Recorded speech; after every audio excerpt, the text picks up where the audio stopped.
Assalamualaikum warahmatullahi wabarakatuh. Perkenalkan, nama saya Reza Bayhaqi. Saya dari kelompok 3 yang beranggotakan Sony Agung Wahyudianta, Erik Satriawijaya, dan Muhammad Iqbal Hafiz. Di sini saya akan menjelaskan tentang psikolog industri dengan studi kasus peningkatan kepuasan kerja melalui motivasi kerja yang diambil dari sebuah jurnal. Langsung masuk ke materi. Yang pertama adalah pendahuluan. Apa itu motivasi kerja dan kepuasan kerja? Motivasi kerja. Dalam konteks motivasi kerja, fokus terutama pada kebutuhan akan penghargaan atau prestasi dan akuntansi diri. Ketika individu merasa diakui atau kontribusi mereka dan memiliki kesempatan untuk mengembangkan potensi pribadi, motivasi kerja mereka meningkat. Oleh karena itu, organisasi dapat mendorong motivasi kerja dengan memberikan pengakuan atau prestasi, memberikan peluang pengembangan karir, dan menciptakan lingkungan kerja yang mendukung pertumbuhan individu. Abraham Maslow. Jadi di sini adalah motivasi kerja akan menunjang semangat mereka ketika mereka diakui atau mereka kontribusi mereka itu diakui oleh perusahaan, seperti itu. Kemudian yang kedua adalah kepuasan kerja. Teori pengujian kerja oleh Edwin A. Lotke merupakan salah satu teori motivasi yang fokus pada pengaruh terhadap tujuan terhadap kinerja individu. Menurut Locke, kepuasan kerja dapat ditingkatkan dengan mencocokkan tujuan individu dan tujuan organisasi serta memberikan umpan balik dan pengakuan atas pencapaian individu. Kemudian yang kedua adalah variabel penelitian. Dalam jurnal ini variabel penelitian ada dua. Yang pertama adalah motivasi kerja, kemudian yang kedua adalah kepuasan kerja. Yang dimana definisi motivasi kerja adalah motivasi kerja merupakan tujuan untuk memberdayakan seluruh aset yang dimiliki suatu organisasi, terutama sumber daya manusia dengan baik, guna untuk meningkatkan mutu serta meningkatkan keuntungan semua pihak. Dari motivasi kerja ini terdapat beberapa faktor. Yang pertama adalah kerja keras, yang kedua orientasi masa depan, yang ketiga adalah cita-cita yang tinggi, kemudian orientasi tugas, dan yang terakhir adalah usaha untuk maju. Kemudian yang kedua adalah kepuasan kerja. Definisi variabel kepuasan kerja adalah kepuasan kerja merupakan perilaku nyata yang ditampilkan setiap orang sebagai prestasi kerja yang dihasilkan oleh karyawan sesuai dengan perannya dalam perusahaan. Jadi di sini adalah kepuasan kerja itu adalah prestasi yang mereka miliki ya di perusahaan, sesuai dengan bidang yang mereka miliki dan diakui oleh perusahaan.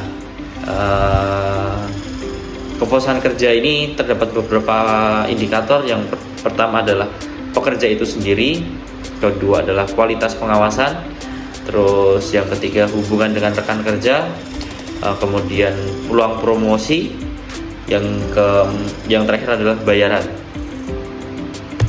Kemudian yang ketiga adalah metode penelitian.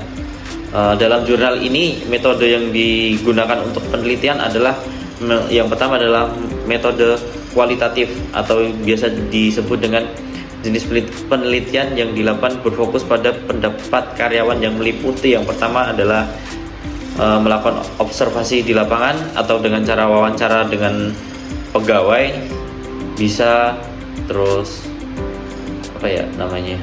seluruh karyawan lah intinya di situ.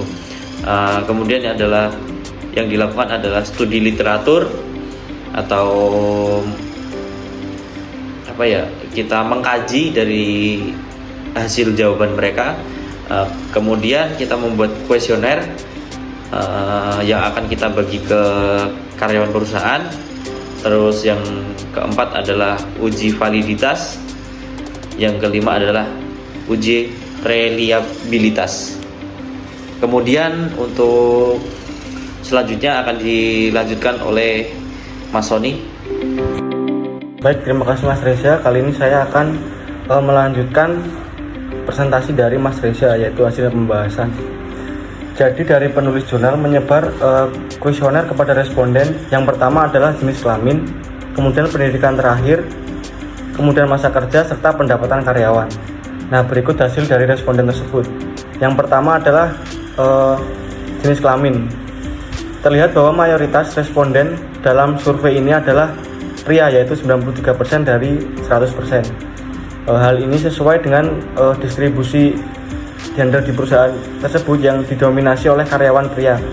Penting untuk dicatat bahwa perbedaan fisik antara pria dan wanita dapat mempengaruhi motivasi kerja, sehingga memahami komposisi gender dalam kegiatan survei ini menjadi relevan. Kemudian kita lanjut yang kedua. Yang kedua adalah pendidikan terakhir.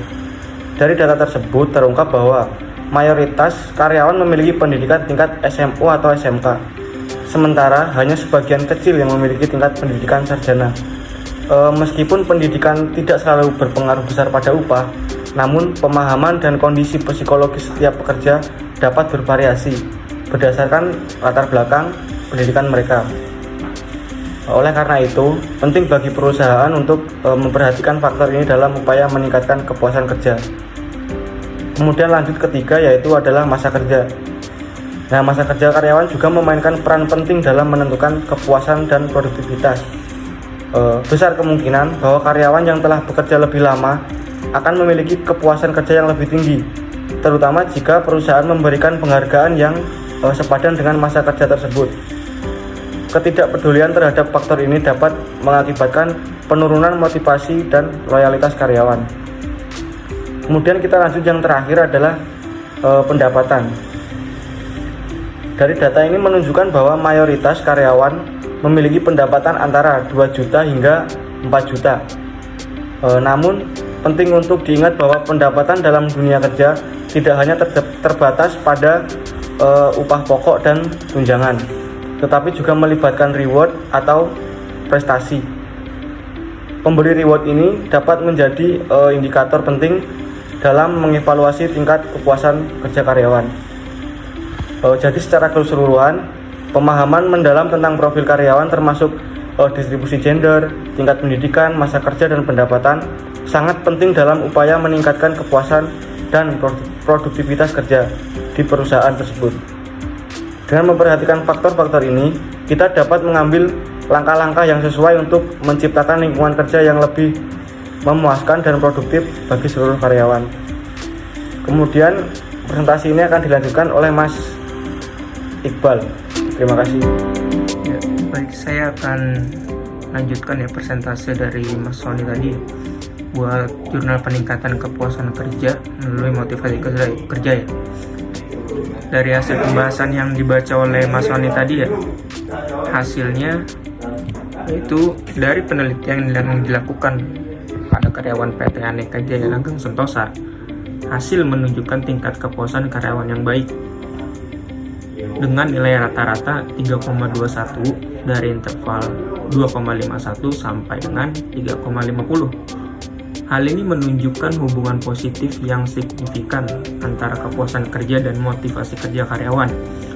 Karyawan yang merasa puas dengan pekerjaan cenderung memiliki motivasi kerja yang tinggi, yang pada gilirannya meningkatkan produktivitas. Oleh karena itu, perusahaan perlu memperhatikan faktor-faktor yang memengaruhi motivasi kerja karyawan untuk menjaga kondisi yang baik di lingkungan kerja. Dengan demikian, perusahaan dapat bergerak secara stabil dan meningkatkan kualitas kinerjanya. Diharapkan, hasil penelitian ini dapat menjadi bahan literatur yang berguna untuk penelitian selanjutnya. Mungkin itu yang bisa saya bacakan, dan selanjutnya kesimpulannya akan dibacakan oleh Mas Erik ya. Baik, terima kasih Mas Iqbal atas kesempatan yang diberikan. Jadi kesimpulan hasil penelitian menunjukkan bahwa kepuasan karyawan di PT Aneka Jaya Langgeng Sentosa sudah baik dengan nilai rata-rata 3,21 dari interval 2,51 sampai 3,50. Terdapat hubungan erat antara motivasi kerja dan tingkat kepuasan karyawan, ditunjukkan oleh nilai korelasi sebesar 0,948. Perusahaan perlu terus memperhatikan faktor-faktor yang mempengaruhi motivasi kerja untuk menjaga kondisi lingkungan kerja yang baik. Hal ini penting karena kepuasan karyawan sangat mempengaruhi semangat bekerja, loyalitas, dan kualitas kinerja, yang pada akhirnya akan mempengaruhi produktivitas dan kemajuan perusahaan. Diharapkan penelitian ini dapat memberikan pemahaman yang berguna dan menjadi literatur yang relevan untuk penelitian selanjutnya. Terima kasih. Wassalamualaikum warahmatullahi wabarakatuh.